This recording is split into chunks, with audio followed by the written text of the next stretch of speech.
Live from the Capri Campers mobile podcast studio and community development center. This is the Small Truck Campers podcast, where we aim to build community, share inspiration, and encourage others. We got a lot of great things to cover out in this episode, so why don't you grab your favorite campfire beverage and let's hit the road. I got Nick Corso here calling from Vancouver, Washington. And he recently joined the Alaskan Campers team about 18 months ago. So, Nick, why don't you give us a little rundown about your current role at Alaskan Campers and what attracted you to that company? Yeah, absolutely. And Spencer, thank you, man, for having me. I'm excited to do this with you. I think what you're doing is really cool, and this will be a lot of fun. So, thank you. Yeah, no, I'm stoked. Yeah, It's going to be a good conversation. yeah, for sure, man. Well, so my good friend Rob Sheely, probably about 2 years ago, kind of dropped a hint that he was going to be purchasing Alaskan Campers with a couple other investors. And so I right away got on, and I didn't know what an Alaskan Camper was, quite honestly. And got on, saw what it was, and was immediately drawn to it and excited about it. And so I told him, I said, hey, if you ever need anybody to help you with the sales and marketing, I'm in, man. This looks so cool. And so, fast forward 3 or 4 months later, he lets me know that him and his group of investors purchased the company, and I jumped on board immediately. So we've been at it for about 18 months now, and it's been an absolute blast. I mean, being able to, come into this brand that has a 70-year history, and kind of being able to update it, bring it into the 21st century has been really, really fun. Yeah, I bet. It's a product with a great recognition already, great brand presence, great brand loyalty. You almost don't need to do the marketing to make people aware of the product.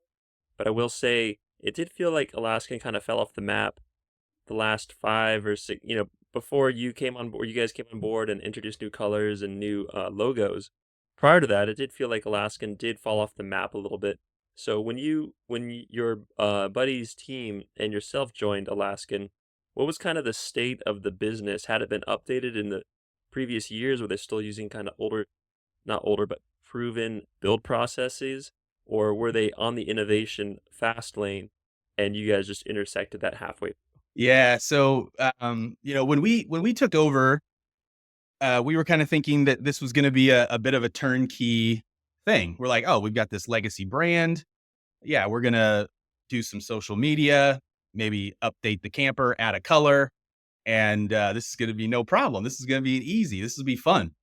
But we got in and realized pretty quickly that, much of the business needed a retooling, or the processes at least had to be updated and rethought. So, from a manufacturing standpoint, all the way up to sales and marketing, just the way that they were doing things were kind of not the way that we wanted to do things. And so we got to work right away, updating the shop, bringing in more technology, whether it's, designing everything on the computer to cutting every piece with a CNC machine, to then, rebranding a new logo, and then, marketing the camper. Cause, you hit the nail on the head, I think, when you said that, probably for the last 20 years or so, the brand kind of was on a downhill trajectory. And, there was a time they were building Alaskan Campers. I think it was in 4 or 5 different locations across the country. I mean, they were selling, I don't know how many campers they were selling, like back in the 70s and 80s, but it was a lot.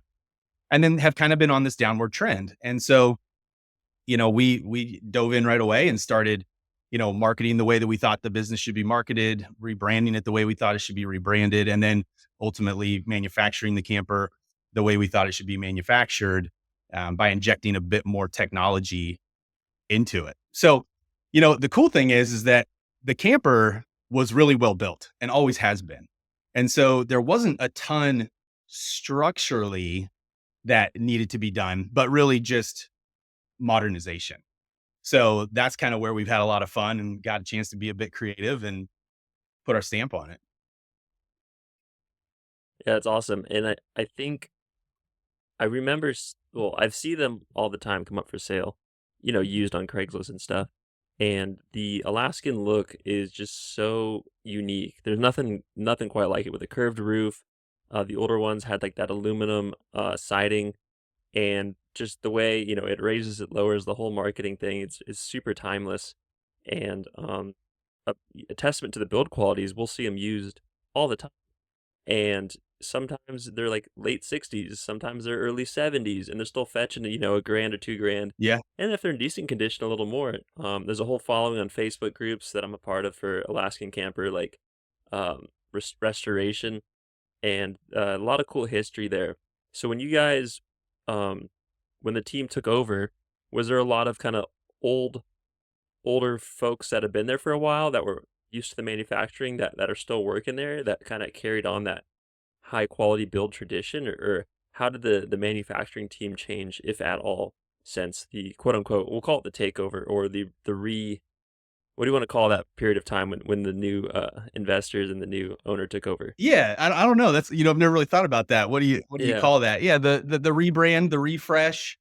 Yeah, Um, refresh, rebound. yeah, exactly right.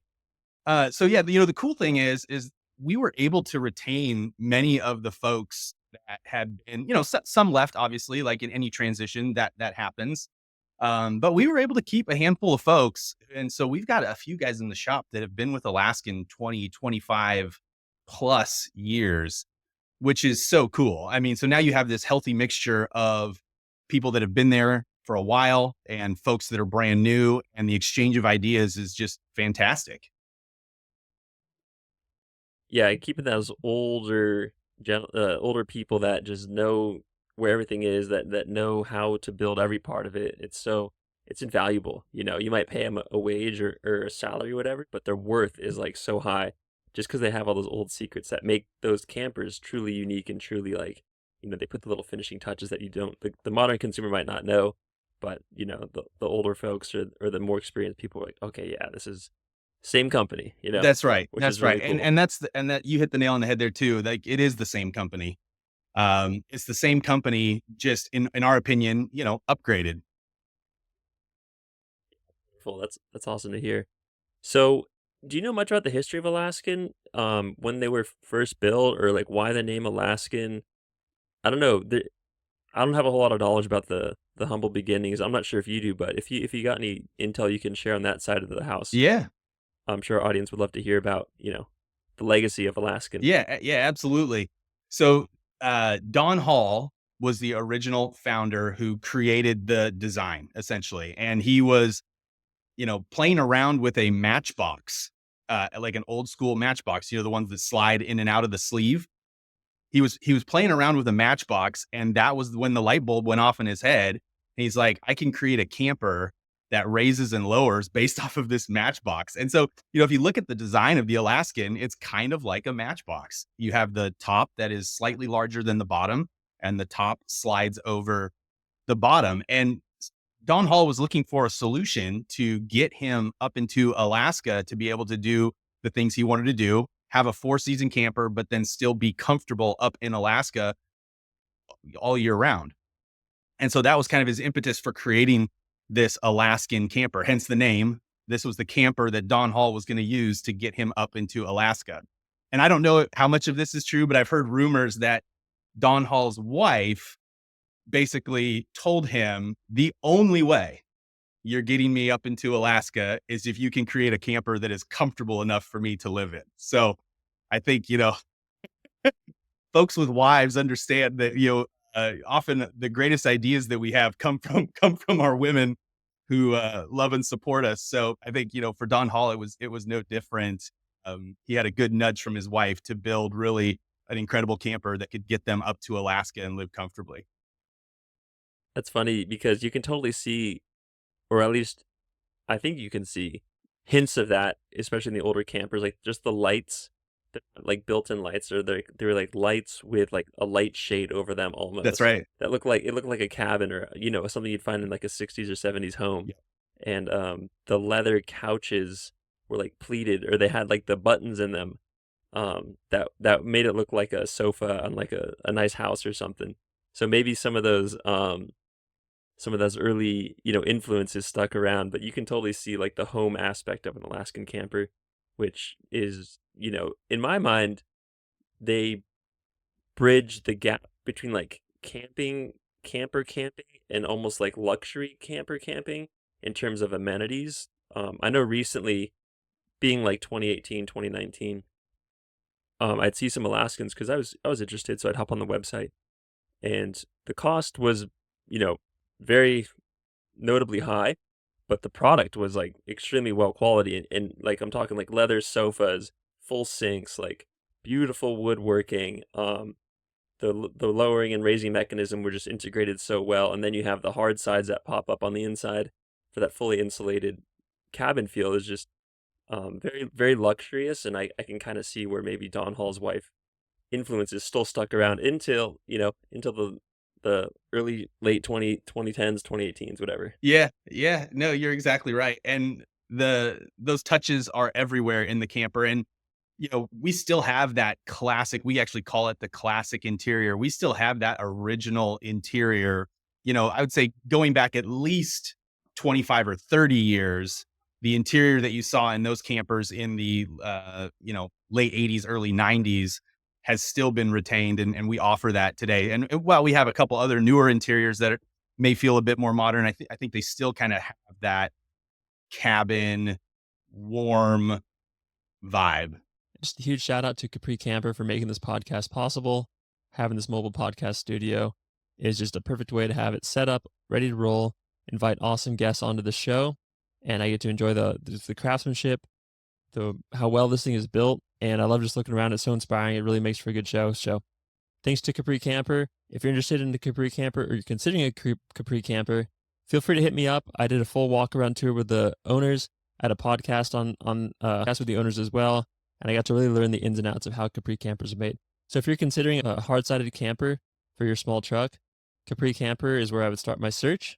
If you got any questions, feel free to DM or email me. Be happy to chat with you about them because they make some really great products for a variety of trucks, and they're stylish, they're comfortable, they're insulated, they're warm, and they're timeless, to be honest with you. No one else is doing what they're doing. So check out Capri Camper, or if you got any questions, feel free to shoot me an email or a DM and we can chat. Yeah, yeah, totally. You totally get that with the Alaskan. What was your background prior to joining the team at Alaskan Campers? Yeah, yeah. So I was in the medical field of all places. So yeah, totally a departure from where I'm at now. Now I grew up camping. My family, we always had a boat and tent camped everywhere where there was a lake. And so that was kind of my bringing, was camping with my family and boating with my family. And so always had a love and infatuation with being in the outdoors and camping. Um, so fast forward to my career, I ended up getting into the medical field, and I was the guy that provided all the parts and pieces for orthopedic surgery. And so, I did that for, almost 15 years. Um, and then, had this opportunity to jump on it. I got a young family. So with four small kids and a wife, the medical industry can be demanding. The schedule is demanding. You're on call all the time. And so had kind of been thinking, need to make a change, need to be available more.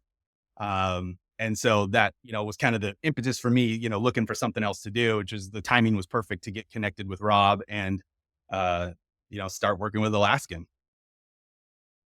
Yeah, that's wonderful. That's cool. You can make the jump and with all that schedule and the sales experience and like the people facing experience and talking to doctors but talking to patients. I'm sure a lot of those skills carry over into the outdoor space instead of the indoor medical space or in the outdoor camping space. So Yeah. pretty cool. Yeah. Pretty cool. Yeah. It's a cool transition. And, we went from in the medical field, we were helping patients, with their mobility, right?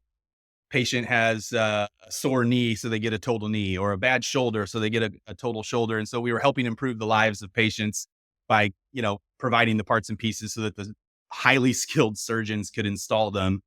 And then here, it's really not too dissimilar from that. We're at Alaskan Campers, we're helping people fulfill their dreams and get them into something that can get them out and mobile and doing the things they want to do. So yeah, while it's big departure in a completely different industry, you're you're giving people mobility, which is a lot of fun.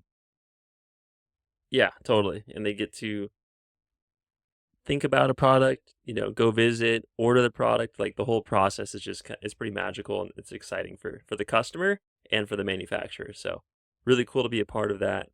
So talk to me about some changes you guys have made since the rebound 18 months ago and how that's been received in the community. Yeah, yeah. Well, we knew that we had something really special, and the last thing that we wanted to do was, make huge, crazy changes that would, shock the community or scare people away. So we really were thoughtful in the transition, trying to say, okay, how can we bring this camper into the 21st century, but then still retain what makes it an Alaskan? And so, we knew right away that, like you were talking about earlier, got to keep that rounded top, right? That is an Alaskan. You can see it driving down the road miles away. You know that that's an Alaskan, and so that had to stay. But what we felt needed to change was the technology, the electronics, the power systems, and then have a few other options as far as aesthetics to be able to, meet people where they are and what they're looking for. So, right away we knew that we needed to, move all into lithium batteries. The lithium batteries are so good. Before we were using lead acid batteries and some lithium sprinkled in here and there. So made that transition right away. We've got a fabulous battery partner in Expion 360. It's kind of crazy. They're a little known battery brand. When you're talking about the big boys like Dakota or Battleborn or some of these other, heavily marketed brands. But Expion 360 is this little battery manufacturer in Bend, Oregon, which, for us, they're our neighbors, basically only 3 hours away. And they've got a phenomenal engineering team over there that truly, in my opinion, builds the best battery on the market. Pound for pound, Expion 360 has the most powerful battery you can put in a camper. Um, so much so that I think others are now catching on and using those batteries. I think Airstream has started using them, and a few other, larger manufacturers that you would recognize are using those Expion 360 batteries. So then in conjunction with that, all red arc electrical components, whether it's a DC to DC, an inverter, so people have power off grid. That was one thing that we noticed is as we were having more and more conversations with folks, is that people were using Alaskans not just in a traditional campsite, but they were actually getting out off grid. And so, in the beginning for us, in the initial part of the transition, it was a lot of conversations with people and figuring out what are people wanting, what are people needing, and that was actually, I probably put the cart before the horse here, but that was something that Rob Sheely made very clear, our owner, in the beginning, is that everything we do needs to have the customer as the first focus. And so we spent a lot of time in the beginning listening, figuring out what it is that people want, and as we've moved forward over the last 18 months now, pretty much everything that we have changed or updated has been feedback that we've received from customers. So that's been kind of the cool thing, is that we've had an opportunity to really give people what they're asking for. One of the biggest things we got in the beginning was you need to have an indoor shower. And so, fast forward, 4 months later, and we've got an indoor shower as an option in an Alaskan camper. The other thing we heard was you got to have a 12-volt AC unit. Since most of these folks are off grid, they want to have the ability to be comfortable and have a nice cooled space when they're up in the mountains. And so, fast forward 6 months later, we got a 12-volt AC unit partnered with a wonderful company out of Arizona, Nomadic, who's very well known in the RV space and builds a phenomenal 12-volt AC system. So lots of little things from the, electrical side, power side, that were really upgraded and brought the camper into, the 21st century. And then, on the manufacturing side, and I kind of already touched on this previously, but, just injecting technology into the way we build the camper so that ultimately we're delivering a better, more consistent product as an end result.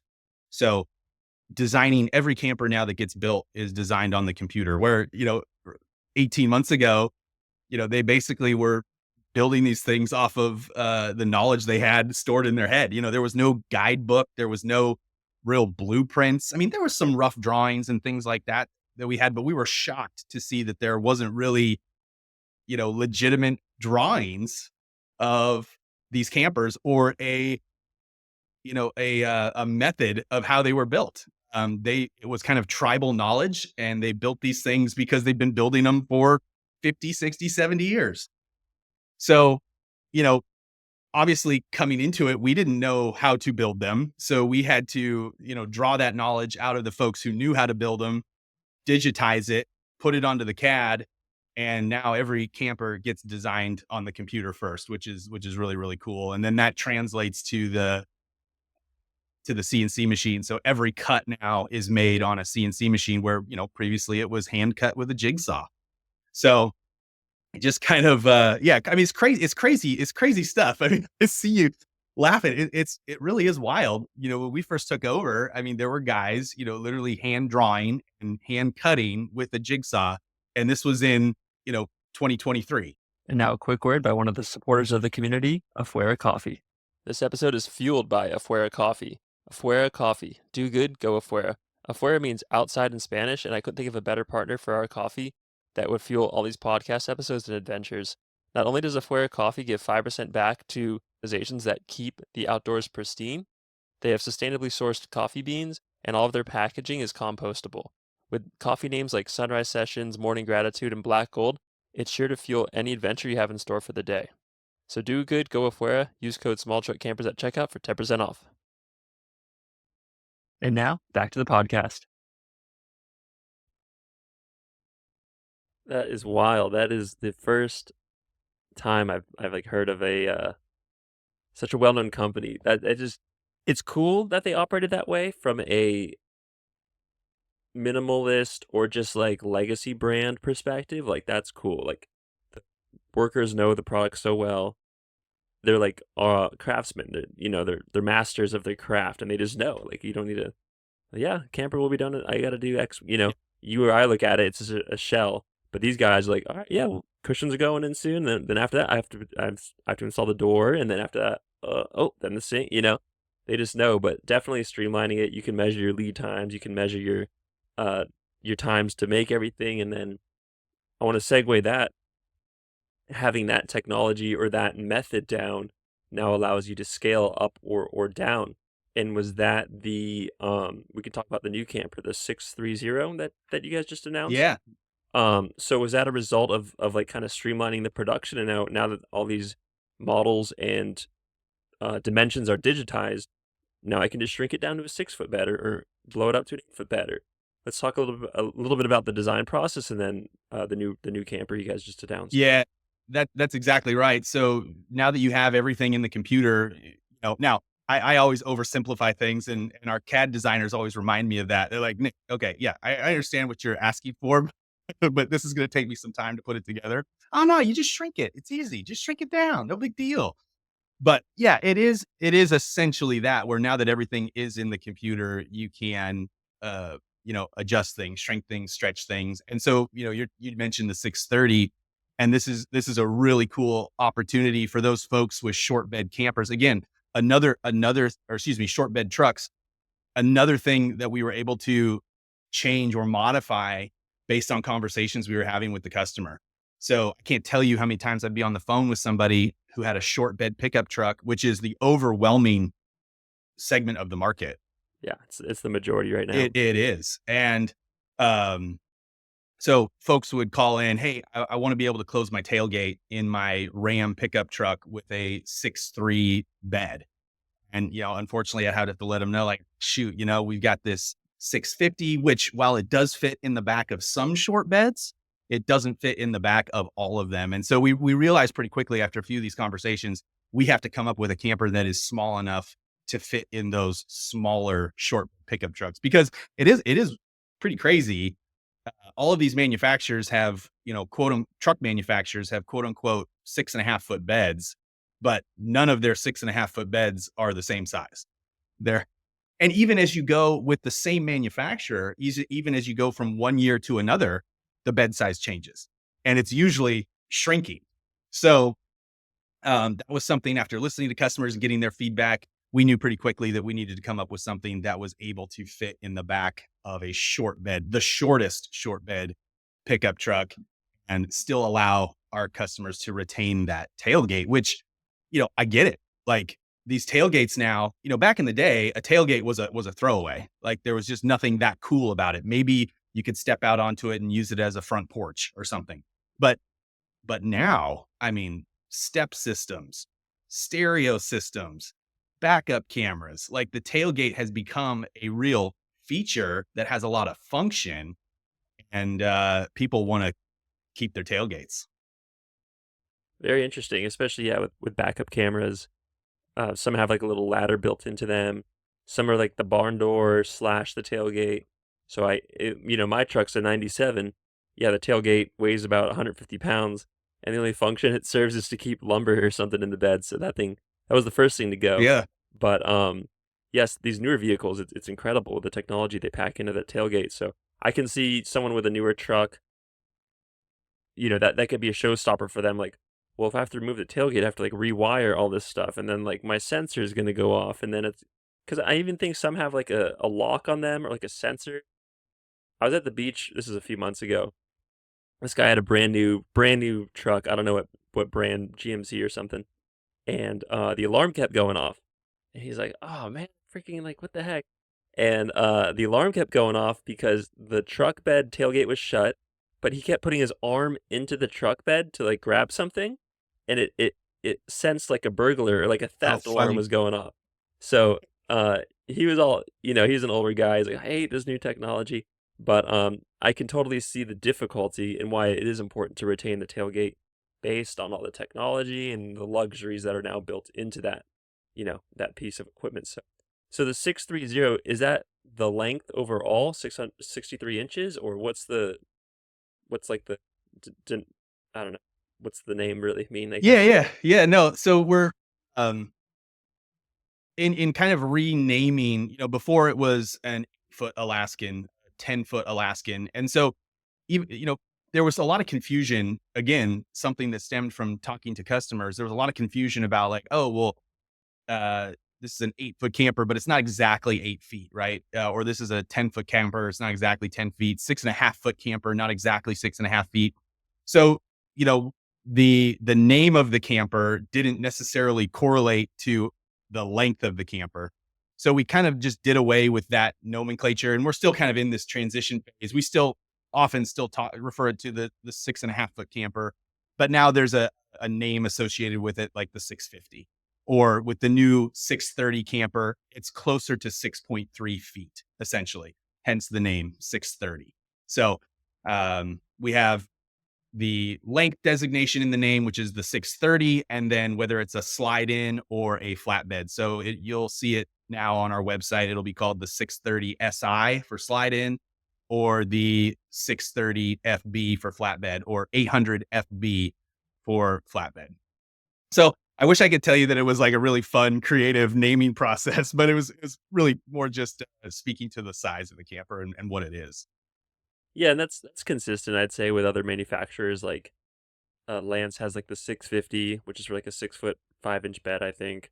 They have the 850, and I think Northern Light has, like, the 610, so, consistency is good, and it just makes for one less question when a potential customer is approaching you guys. So, yeah. That's exactly right. And for us, it's kind of fun to be able to educate customers on, what the 630 is or what the 650 is, and what type of truck it's going to fit in. I mean, those are the most fun conversations for us when we're on the phone with potential customers is, hey, what truck do you have? Let's match this truck, because really, there are several options. You could have 4 or 5 different camper sizes depending upon what truck you have. And so those are always fun conversations to have with customers, depending upon how they're going to be using the camper, how many people they're bringing with them. We can, help educate them and point them in the right direction for, what size they're looking for. No, it's perfect. Yeah. And I've seen recently on Instagram mostly, it looks like you have a, I don't know, some sort of it looks like you guys are approaching marketing on social media a little bit these days. I see the guy with a flatbed Alaskan camper kind of roaming around. I think he's in Tahoe recently in Sacramento. Yeah. I wanted to go up there and meet him. But talk to me about when you guys entered the company 18 months ago. What was the marketing picture like? And then some implementations and changes you've made along the way to kind of rebuild the brand image for like the next generation. Yeah, yeah. You know, it was kind of crazy. You step into this brand that's been around for 70 years, but it didn't take very long for us to realize while the brand's been around for 70 years, going to these shows and talking with customers, I'd say 80 in the beginning, it was 80 or 90% of the people that we would talk to are seeing the Alaskan for the first time. So we knew, and these are, we would be going to these overland expos, sportsman shows, RV shows where, it's an educated customer base, right? Like they know what's out there and what's available. And still, these people have never seen an Alaskan camper before. And so the amount of marketing that was done, you know, over the last 30 years was really nothing. There really wasn't much other than maybe advertising in a magazine or two and going to a couple shows a year. So we realized pretty quickly, like, well, this has to change. People need to know that this camper is an option. And so, right away we knew that, social media is a great way to get your message out. So we dove into that head first, and then started attending a lot more shows. So when we took over, we went to 2 shows a year, and now I think we're up to 8 shows a year, give or take. So we're trying to go to more shows. Definitely. Shows are, first and foremost, they're a lot of fun. Not only is it a great opportunity to see what else is out there and what's available, but yeah, you have an opportunity to get in front of, some of these shows we go to, there's 50, 60,000 people that show up to these things. So we just finished the Portland Sportsman Show last month in February, and they had 60,000 people over 5 days show up. So, and still, fast forward 18 months, even with the amount of marketing we've been doing, still, probably 75% of the people you talk to it's their first time seeing an Alaskan. So it's fun to have these conversations with folks and educate them on, what this brand is, the legacy of it, and, kind of the vision for the future. Um, so yeah, from a marketing standpoint, I mean, everything had to be rethought. And so, one of the biggest problems that we knew we had is Alaskan Campers always and forever. Except I think, and I actually don't know this, so don't quote me on this, but back in the day, let's say, late 70s, early 80s, when they were building them in multiple locations, I almost feel like they did have a dealer network established at some point. Like the Alaskans might have been on lots with dealers, but I don't know for sure. They were selling a ton of them back then. But for the last 30 or 40 years, the Alaskan has been built and sold directly to the customer. And so there's never been an opportunity for people who live, we're here in Winlock, Washington. Somebody on the East Coast that wants to buy an Alaskan, the only way for them to see it was to maybe come to the one of 2 shows that we went to a year, or, come on out to our shop and go on a shop tour. So you mentioned the pop-up tour. That really stemmed from listening to customers who were calling in every single day.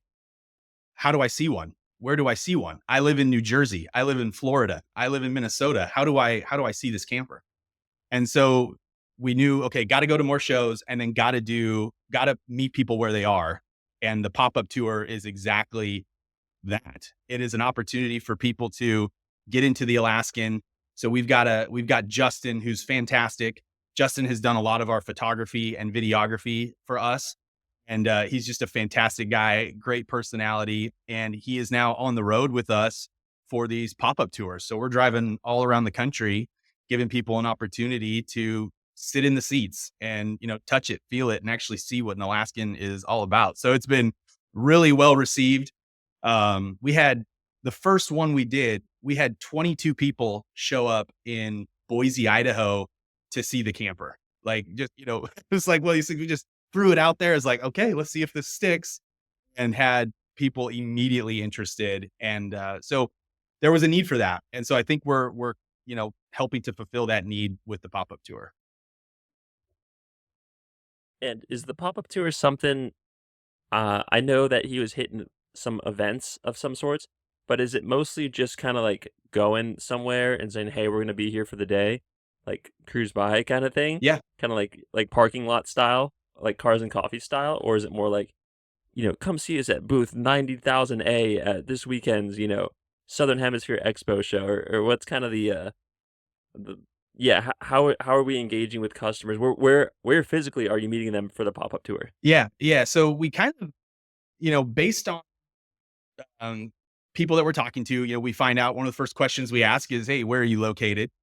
And so, kind of, we were able to develop a map of where are people, interested buyers, where are they? And so, we kind of put our first pop up tour together based on that. We did kind of a West Coast tour where we went down through, Oregon, Idaho, Salt Lake, uh, Utah, Arizona, California, and kind of did a big loop on the West Coast. And then, we found that we've got a ton of folks in the Southeast that are very interested. And so we're now, Justin is actually, I'm about to get on an airplane here in just a minute. We're going to head down to the Overland Expo SoCal in Costa Mesa, California. So we'll be down there this weekend. And so we kind of created a route that had Justin heading down to Costa Mesa. And then from Costa Mesa, he'll head east and he'll be spending roughly 3.5 weeks in the Southeast. So he'll go through Texas. We'll stop in Austin and then Dallas. And then he'll head over. We'll hit Mississippi, Georgia, Florida, South Carolina, North Carolina, and Tennessee. I don't think I missed one, but I think that's what he's doing. And then after his last stop is in Memphis, and then he'll head back to California for the Overland Power Sports show in Pomona. So we kind of try and route the pop up tour in conjunction with shows, so we can head to a show and then use that as a launching point to head out to other places, and then meet up again at a show. Alright, we'll have to keep you posted when he's back here on the West Coast for Pomona. Yeah, yeah, Love Pomona. to Well, meet here up. actually, I can tell you. So all of our events can be found on the website on the events page. And actually, just while we're here, I can tell you Yeah, over here. exactly when he's coming back. We'll see you there, man. Yeah, We'll be in Pomona April 12th and 13th. alright. So anybody out there listening, if you're in the LA area, you want to cruise by Pomona, go meet the Alaskan Campers crew. That'd be a great opportunity. And then you also just heard from Nick all the stops they'll be making between I want to say between here and there, but he's already here. Then he's going all the way to the East Coast, and then he's coming back. So that's a lot of jam-packed travel in about 3 to 4 weeks. And we'll keep posting on the Instagram for updates about that. I've been seeing the videos pop up wherever he pops up. So Yeah, yeah, that's working pretty good. yeah. No, it's super fun, and Justin is a trooper. He's a great guy. So I would encourage anybody has any interest in seeing an Alaskan who has never had the opportunity. It's such a great opportunity, and Justin is fantastic. I mean, he's basically living in the camper. So if there's anybody who can help educate and teach the customer about the Alaskan, it's Justin. So he's done a fantastic job for us. We're thrilled to have him. Dr- That's awesome. Yeah, man. So let's talk about future plans for Alaskan. And I'm sure my audience would love to know if there's any, you know, if you are a Craigslist guru, every now and then you'll come across the coveted Alaskan Mini for a small truck. Is there any I want to hit you with that question. You guys have any plans to introduce new models, including something that would maybe fit like a import or a mid-sized truck, as now they're called? Yeah, yeah, man. But it's really exciting. We realize that, you know, the heavy duty truck market, or the full size truck market, specifically the heavy duty, F-250, F-350, 2500, 3500 Ram, Chevy, GMC. That is such a small percentage of truck owners, truck buyers own those trucks. I don't know exactly what it is, but it's probably less than 15%. I mean, it's small. You have the other, 75, 80, 85% of truck owners are in Toyota Tacomas, Ford F-150s. Ford F-150 is like the most popular truck for the last 50 years. I mean, there's just millions of them. Um, so we we've again listening to customers, we understand that there is a need and a desire for customers to have an Alaskan that not only fits in the back but also meets the payload requirements of their more medium duty, lighter duty pickup trucks. And so that is absolutely something that we are moving quickly towards. And so I don't want to, I don't think I can say, Rob, if you're listening, where are you, Rob? I don't want to say too much about it, but again, I would encourage everybody, all of the latest stuff gets launched on our social media channels. I think people are going to be pretty excited in the not too distant future, like not too distant future at all. Those folks that have a half-ton pickup truck, we got you covered. That is amazing. I'd love to see a revamped version of the, like I said, the minis or the smaller ones that you can still find every now and then. There was one for sale about a year ago here in Santa Cruz. It was torn apart. The guy like wanted to restore it, never got around to it. Full on COVID project that never got off the ground. And I was like, that's a lot of work, but man, how cool would it be to have one that fits on like a smaller truck. So thanks for teasing us with that. We will definitely stay tuned for that. That's super exciting news. Yeah. And news I wasn't expecting. So thank you for shedding some light on what could be in the not too distant future. And if you're listening out there, call your senators, call your congressman, tell them you want a mini Alaskan camper to fit your F-150 or your Tacoma or whatever it may be. But Nick, yeah, we'll be staying tuned for that. That's exciting. Thanks for sharing that. Yeah, no, you bet. We're extremely excited. It's a lot of fun. Yeah, and in terms of potential customers wanting to come check out the facility if they're in the uh, what's the name of the town in Washington? It starts with a Yeah, W. Winlock. Yeah. Winlock. Okay, cool. If they're in Winlock or they're passing through, do you guys have a policy that people can come check out how they're made, or how are you guys approaching potential customers and that want to visit the facility? Yeah, absolutely. No, thank you for bringing that up. So yeah, the shop is always open Monday through Friday, and we try to schedule shop tours right around 10 a.m. We just want to make sure that somebody is there to, guide potential customers through the shop.